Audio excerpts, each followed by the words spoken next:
से पहले यूक्रेन की सभी लाइफलाइन काटने पर मीटिंग हो रही है। क्या मॉस्को में कीव पर हमले से पहले एटमी प्लान तैयार हो रहा है?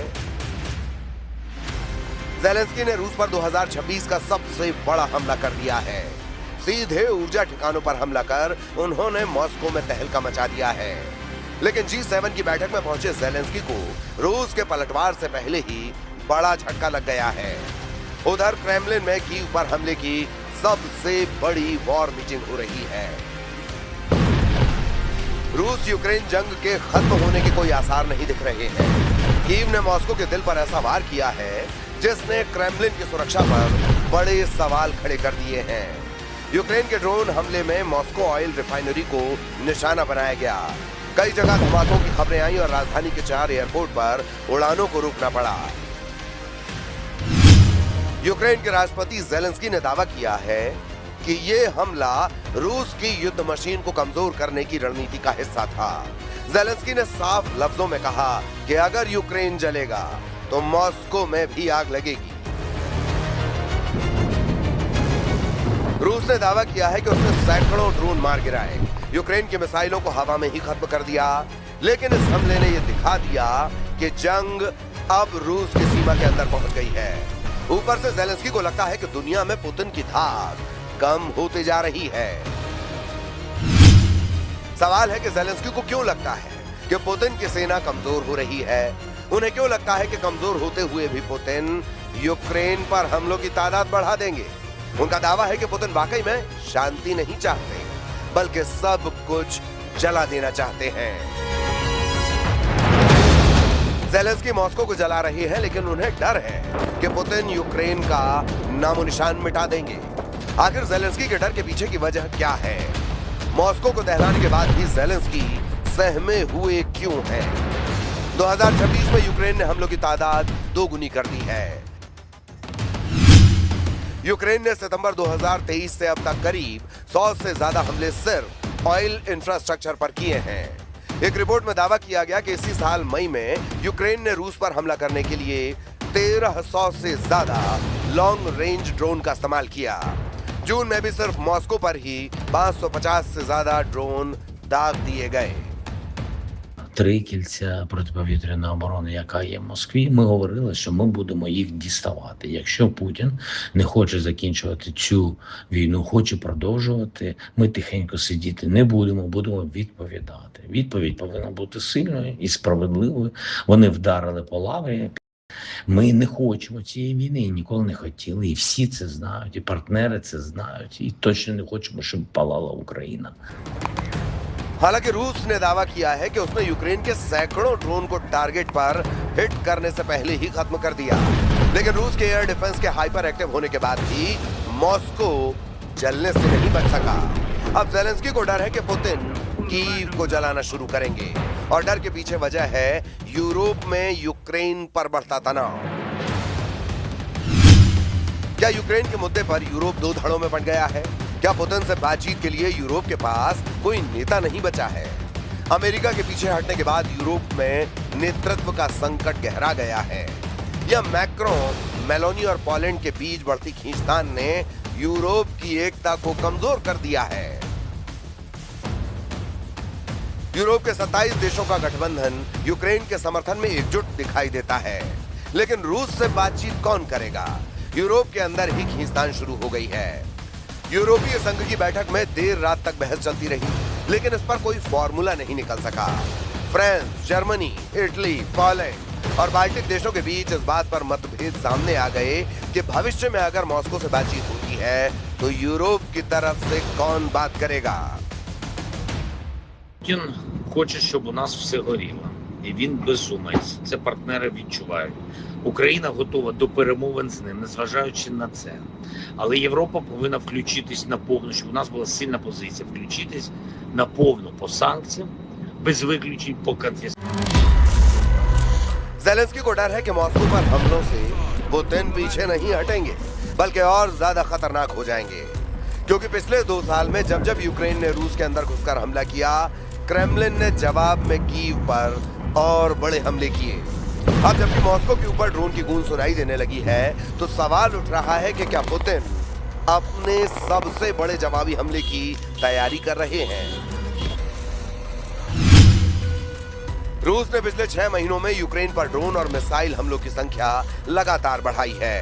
रूस की सेना धीरे धीरे ही सही, लेकिन पूर्वी यूक्रेन में लगातार आगे बढ़ रही है। खार्किव, सुमै, डॉनबास में यूक्रेन के साथ रूस की लड़ाई काफी तेज हो गई है। मॉस्को ब्रिगेड की रणनीति साफ है, जमीन पर धीरे धीरे आगे बढ़ो और आसमान से यूक्रेन की कमर तोड़ दो। लेकिन अब यूक्रेन ने भी फैसला कर लिया है कि अगर तीर चलेगा तो मॉस्को भी चैन से नहीं बैठेगा।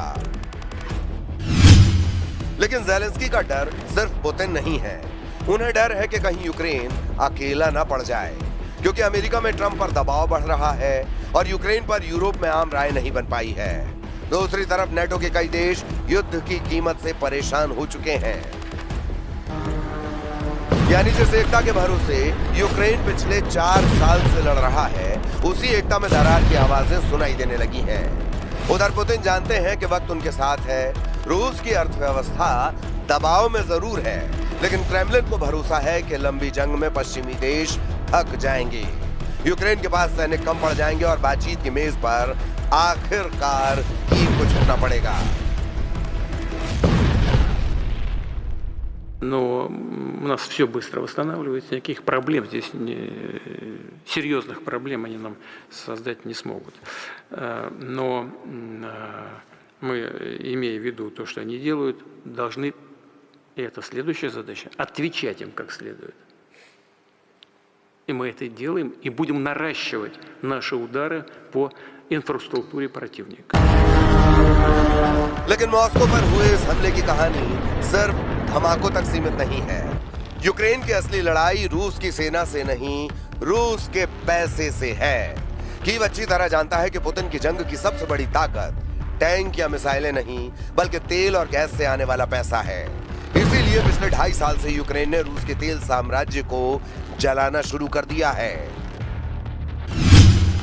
IEA मतलब इंटरनेशनल एनर्जी एजेंसी के मुताबिक मई में रूस का तेल उत्पादन टारगेट से 10% नीचे चला गया है। रूस के तेल ठिकानों पर हमले को यूक्रेन लॉन्ग रेंज सैंक्शन कहता है। मतलब जो काम पश्चिमी प्रतिबंध नहीं कर पाए, यूक्रेन उसे ड्रोन हमलों से करने की कोशिश कर रहा है। रिफाइनरी जलाओ, फ्यूल सप्लाई बिगाड़ो और रूस के युद्ध मशीन को धीरे धीरे कमजोर करो। लेकिन सवाल है कि क्या सिर्फ ड्रोन के दम पर पुतिन को झुकाया जा सकता है, या फिर रूस के पास अभी भी इतने संसाधन हैं कि वो कई साल तक इस जंग को खींच सकता है। कई रिपोर्ट में दावा किया जा रहा है कि रूस अभी भी यूक्रेन के खिलाफ 2 से 3 साल और जंग लड़ सकता है। वजह है रूस ने अपने डिफेंस बजट को 10% तक बढ़ा दिया है। रिपोर्ट में दावा है कि रूस जंग लड़ने के लिए उत्तर कोरिया, ईरान और चीन से हथियार, ड्रोन और गोला बारूद भी खरीद रहा है। और 2026 की जंग अब टैंकों की जगह ड्रोन फैक्ट्रियों ने ले ली है। एक तरफ रूस हर रात सैकड़ों ड्रोन से यूक्रेन को निशाना बना रहा है, तो दूसरी तरफ यूक्रेन भी हजारों किलोमीटर दूर बैठकर रूस के दिल पर वार कर रहा है। यानी अब लड़ाई सिर्फ मोर्चे पर नहीं, बल्कि फैक्ट्रियों, माइक्रोचिप्स, आर्टिफिशियल इंटेलिजेंस और ड्रोन टेक्नोलॉजी की बनती जा रही है। मतलब जो देश ज्यादा ड्रोन बनाएगा वही दुश्मन के आसमान पर कब्जा करेगा। लेकिन मॉस्को पर हुए हमले ने एक और चीज बदल दी है। अब तक जंग की आग सिर्फ यूक्रेन के शहरों में दिखाई देती थी, लेकिन अब मॉस्को के लोग भी यूक्रेन के ड्रोन हमलों से सहमे हुए हैं। रूस में एयरपोर्ट बंद हो रहे हैं और दूर तक धमाकों की आवाज सुनाई दे रही है। यानी जिस युद्ध को रूस के करोड़ों लोग टीवी स्क्रीन पर देख रहे थे, अब वही जंग उनके दरवाजे तक पहुंचने लगी है। और यही वो बात है जिससे क्रेमलिन सबसे ज्यादा डरा हुआ है। लेकिन पुतिन के सामने भी चुनौती कम नहीं है।